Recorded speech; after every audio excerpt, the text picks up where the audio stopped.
How to block all websites except a few. Go to ht-vector.com. Here, you'll find apps for both home and business use. For home use, choose HT Parental Controls.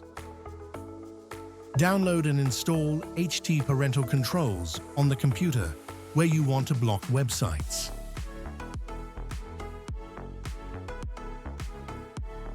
Open Rules and then Website Blocking.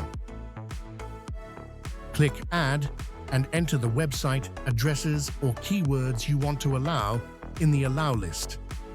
Or, to conveniently add multiple items, click the edit icon above the list.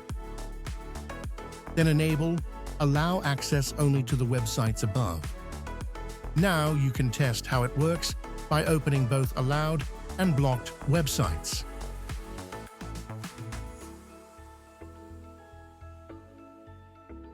HT Parental Controls works across multiple browsers.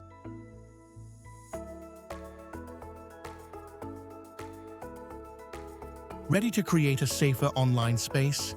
Try HT Parental Controls for free. Download now and see the difference.